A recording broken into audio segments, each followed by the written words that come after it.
नमस्कार। इस कोरोना काल में यूथ कांग्रेस का काफी बोलबाला रहा।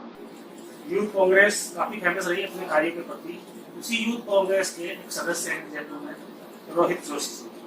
आज वह भी उसी प्रकार से काम कर रहे हैं, जयपुर में एक योद्धा की तरह काम कर रहे हैं। आज हम आपकी मुलाकात उन्हीं रोहित जोशी से करवाते हैं। नमस्ते रोहित, आपका हमारे चैनल में स्वागत है। आप हमें ये बताएं कि यूथ कांग्रेस जो हाल ही में अच्छे काम किए, ब्लड सप्लाई है, ब्लड डोनेशन है, आपने भी शायद ब्लड डोनेशन काम करवाया है। श्रीनिवासन जी भी जानते हैं अच्छी तरह से, काफी फेमस हुए, लोग उनको ऑक्सीजन मैन के नाम से जानने लगे। क्रिटिसाइज भी होते हैं, विपक्ष वाले जो आपकी विरोधी पार्टी है क्रिटिसाइज भी करते हैं। इस राजनीतिक परिदृश्य को आप किस रूप में देखते हैं कि भविष्य में क्या है? देखिए, अच्छा काम करेंगे तो भाजपा की तो आदत ही है, काम अच्छा हो तो भी लोग बुराई जरूर करें। आपने देखा होगा जब 2014 में नरेंद्र मोदी जी प्रधानमंत्री बने थे, उस समय मुझे याद है कि हम नरेंद्र मोदी की कोई बुराई करते थे, कुछ भी सोशल मीडिया पे ऐसा लिखते तो उन्हें 1000 गालियां कमेंट। आज अगर आप सोशल मीडिया पर देखें तो आपको ये लगेगा कि वो 1000 जो गालियां वो अब सीमित रह गई 20 को, और वो 20 भी वो लोग हैं जिनको ये लोग पैसे देते हैं, लोग ठेके पे उनको रखते हैं। यूथ कांग्रेस की बात करें तो हमारे अध्यक्ष हैं श्रीनिवास जी ने आदमी अगर कुछ नहीं करता तो वो उसकी चर्चाएं भी नहीं, उनकी चर्चाएं हो रही है, इसका मतलब उन्होंने काम किया है और सबको दिखता है, साक्षात दिखता है कि उन्होंने क्या काम किया। ट्विटर पे लोग उनसे मदद मांगते थे, मतलब मैंने ये देखा कि किसी केंद्रीय मंत्री का भाई उनसे मदद मांगता है, किसी एमपी के रिश्तेदार उनसे मदद मांगते थे, वो मदद वहां पे कराते थे। उन्होंने जी जान जोड़ दी कैसे लोगों तक ऑक्सीजन पहुंचे। उन्होंने पूरा भारत देखा, पूरे हिंदुस्तान में कहीं भी उनसे कोई मदद की डिमांड आती, वो अपने नीचे वाली स्टेट यूनिट से कहते, डिस्ट्रिक्ट यूनिट से कहते, किसी न किसी से कहते, लेकिन उनकी मदद सुनिश्चित। और ये मैं ही नहीं कह रहा, ये बात सोशल मीडिया पे मैंने देखी, और एक बार नहीं अनेकों बार देखी कि जो नॉन पॉलिटिकल साधारण लोग वो श्रीनिवास जी की तारीफ कर रहे हैं और उनकी फोटो एक कोलाज के रूप में बना के भारतीय युवा मोर्चा के अध्यक्ष तेजस्वी सूर्या उनके साथ कंपेयर कर रहे हैं। और लोगों ने, नॉन पॉलिटिकल लोगों ने ये बात कही कि श्रीनिवास जी काम कर रहे हैं, और भारतीय युवा मोर्चा के अध्यक्ष तेजस्वी सूर्या जी, उनकी सरकार होते हुए उन्होंने अपना दायित्व नहीं लिया। तो ये आपके और हमारे कहने से नहीं होगा, ये सब लोग ये बात इसकी तारीफ कर रहे हैं कि श्रीनिवास जी ने बहुत ही अच्छा काम किया। जहाँ ऑक्सीजन की जरूरत थी वहाँ ऑक्सीजन पहुंचाई, जहाँ रेमडेसिविर इंजेक्शन की जरूरत थी वहाँ वो पहुंचाया, जहाँ बेड की जरूरत थी वो कोशिश की, एम्बुलेंस पहुंचाई। तो उन्होंने काम गैर सरकार होते हुए उन्होंने अपनी जिम्मेदारी समझी और उन्होंने सेवा करने में कोई हाँ जी, अभी आपने सोशल मीडिया का नाम लिया, तो मैं भी आपका सोशल मीडिया पेज देख रहा था, ट्विटर पे देखता हूँ। मैंने ये देखा कि आप भी काफी काम करते हैं, लोग आपकी फोटो आप खुद नहीं डालते, लोग ही डालते हैं। ऐसा क्यों? कारण क्या है कि अगर आप एक रोहित देख के और भी बड़े आपको देख के आप अपना प्रचार प्रसार क्यों नहीं करते?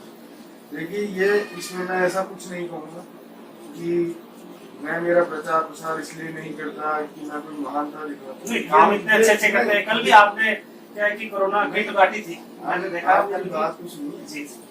मैं ऐसा नहीं कहूँगा कि ये कोई मैं दिखावा नहीं करना चाहता या कुछ ऐसी कोई बात नहीं कहूँगा। ये मेरी कमी है कि मैं मेरा सोशल मीडिया ढंग से चला नहीं। वो कोई भाइयों का, दोस्त लोग हैं, इनका प्यार है कि वो फोटोज डाल देते हैं और वो मेरे सोशल मीडिया पे दिख जाती है, तो लोगों को पता लग जाता है मैंने क्या किया। वरना मेरे द्वारा सोशल मीडिया पे कोई बहुत ज्यादा एफर्ट नहीं किए गए, ये मेरी कमी है और इस कमी को मैं स्वीकार करता हूँ।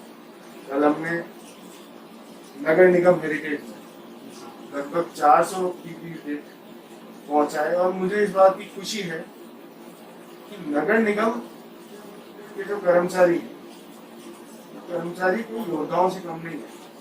कोरोना काल एक युद्ध से कम नहीं है और उस युद्ध में नगर निगम के कर्मचारी किसी योद्धा से, किसी फौजी से कम नहीं। वो लोग जाते हैं, लोग पास जाने से जिनके डरते हैं, वो कर्मचारी उन डेड बॉडियों को उठाते हैं, उनका अंतिम संस्कार करते हैं, कहीं दफनाना होता है, वो जो करना होता है वो करते हैं, अपनी जान जोखिम में डालते हैं। हम उनके लिए अगर इतना सा कर सकते हैं तो खुशी की बात है, इससे एक संतुष्टि मिलती। उसी भावना से 400 पीपीई किट में नगर निगम हेरिटेज को सीईओ साहब की और मेयर साहब की उपस्थिति में, और पार्षद भी थे वहाँ पे, पार्षदगण भी थे, डिप्टी मेयर साहब भी थे, उनकी उपस्थिति में 400 पीपीई किट वहाँ पे पहुँचाए और ये भी आश्वासन दिया कि जैसी और व्यवस्था होगी मैं और पहुँचाऊंगा। इसमें कोई ये दो राय नहीं कि एक बार कर दिया तो अपनी जिम्मेदारी पूरी होगी, आगे और होगी व्यवस्था और उनके पास पहुँचाएंगे। उसी तरीके से स्वास्थ्य कर्मियों के लिए गणगौरी हॉस्पिटल आज 500 पीपीई किट हम वहाँ पे पहुँचाते हैं। वो लोग भी, उनके भी परिवार हैं, वो जान जोखिम में डालते हैं, कोई कहीं भी कैसे भी कुछ मदद हो सके, वो करने में खुशी महसूस होती है। और वो खुशी मुझे महसूस हो रही है कि अब मैं कल भी नगर निगम गया, आज भी गणगौरी हॉस्पिटल गया, मेरी जिम्मेदारी छोटी सी जिम्मेदारी है। रोहित जी, आप जयपुर के यूथ आइकन है, तो यूथ आपको काफी पसंद करती है। उस यूथ को उस कोरोना काल में क्या मैसेज देना चाहिए? नंबर 1 बात। नंबर 2 बात, आप इस अपने क्षेत्र में किस तरह इस कोरोना काल को देखते हुए किस तरह लोगों की मदद करना चाहिए? देखिए, यूथ आइकन जैसी तो मेरे में कोई बात नहीं है, सोशल मीडिया पर देखते हैं, है ऐसे कैसे मेरे को कोई राजनीति करना है या कोई इस तरीके से ब्रह्म करना तो आता नहीं। मेरा तो एक सिद्धांत है, मेरे साथ जो भी लोग जुड़े हुए हैं वो सिर्फ और सिर्फ व्यवहार के पीछे।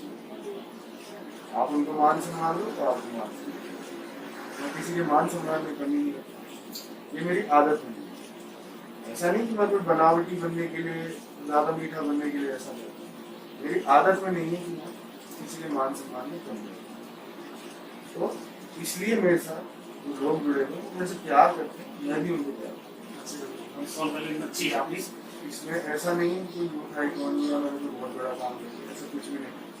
बस उनका प्रेम है मेरे प्रति और वही मेरे को वो प्रेम ही है जिसने आपको ये सवाल पूछने को मजबूर किया कि यूथ आइकॉन। ये आपके साथ भी देख के लगा कि मतलब आप प्रसार में थोड़ा ध्यान कम देते हैं, तो लोग आपको चाहते जाते हैं, आपको यूथ मैंने देखा है। अब आप थोड़ा ये बताएं, इस कोरोना काल में आगे किस तरह आप कार्य करेंगे? देखिए, अभी की स्थिति में बहुत ज्यादा मिलना जुलना तो, और मैं समझता हूँ कि मैं सुझाव नहीं दूंगा, किसी को भी नहीं दूंगा, मैं खुद भी बहुत ज्यादा मिलता जुलता हूँ। कोई जरूरत होती है, कोई काम होता है तो मिलते जुलते हैं, लेकिन कोशिश ये रहनी चाहिए कि कम से कम मिले। इस कम से कम मिलने का परिणाम भी है कि जहाँ हमारे 4,000-5,000 केस आने के लिए, तो कल मैंने देखा था 501 केस रहते। ये सरकार की नीति है, सरकार जनता के लिए सोचती है, इस कारण से लॉकडाउन लगाया गया है। इस लॉकडाउन का परिणाम हमें देखने को मिलेगा। इसी तरीके से मैं आपको बताऊं, हवामहल विधानसभा क्षेत्र में काम निरंतर चल रहा है। हाँ, कमी है, गति में कमी, लेकिन अब ये समय ऐसा है कि लोगों को समझना पड़ेगा कि पहले हम कोरोना से निपटते हैं, उसके बाद काम भी होगा। दूसरी लहर यहाँ के अपने ऑफिस के गाइडलाइन, मेरा मोबाइल नंबर, एमएलए साहब का मोबाइल नंबर, स्टाफ में 2 से 3 लोगों के मोबाइल नंबर, ये क्षेत्र में जनता के पास, अधिकतर जनता के पास नंबर। अगर उनको कोई परेशानी आती है तो फोन करते हैं, कोशिश करते हैं कि फोन को जितना जल्दी हो सके उस काम का निस्तारण करें। कुछ टाइम लगता है तो उनको बता भी देते हैं कि सर ऐसे टाइम लगेगा, लेकिन अभी जो माध्यम चल रहा है वो फोन का चल रहा है, और जहां जाना होता है वो जाके भी आते हैं। ये माने कि जिम्मेदारी है तो वो निभानी है, और वो निभाने में एक सवाल हो रहा है मेरा, इंदिरा रसोई चल रही है, सरकार के द्वारा चलाई जा रही है, लेकिन कल मैं कच्ची बस्ती में गया, इतना प्रचार नहीं है उसका। उसके लिए आपकी युवा टीम को क्या कहना चाहिए? क्या मैं मेरे सभी साथियों को ये कहना चाहूँगा, जिनको सरकार ने बहुत अच्छी योजना है इंदिरा रसोई की चालू की, मैं इस चीज को भली बात समझता हूँ कि अगर ये लॉकडाउन लगा हुआ है तो जो रोज कमा के रोज खाने वाले लोग उनको निश्चित तौर पर समस्या आ रही होगी, और सबसे बड़ी समस्या रोटी की होती है, इससे बड़ी समस्या कुछ नहीं। सरकार ने यही ध्यान में रखते हुए, हमारे आदरणीय मुख्यमंत्री जी अशोक गहलोत जी यही ध्यान में रखते हुए इंदिरा रसोई का ये योजना चालू की है। मैं अपने युवा साथियों को यही कहना चाहता हूँ कि जहाँ वो इंदिरा रसोई देखें तो अपने जो उनका कार्यस्थल है, जो उनका रहने की जगह है, उस लोकल में जहाँ भी वो इंदिरा रसोई देखें, वहाँ उनको ये लगता है कि भाई किसी जगह पे खाने की कोई परेशानी आ रही है, तो वो लोगों को जागरूक करें, वहाँ पे जाएं, उनको बताएं कि आपके लिए इंदिरा रसोई में भोजन की व्यवस्था है, दोनों टाइम की व्यवस्था है, और वो जागरूक करेंगे, लोग आएंगे। पूरे सरकार की उपलब्धि है, हमारे आदरणीय मुख्यमंत्री जी ने भी ये दृढ़ निश्चय किया है, मेरे राज्य में कोई भूखा नहीं सोएगा।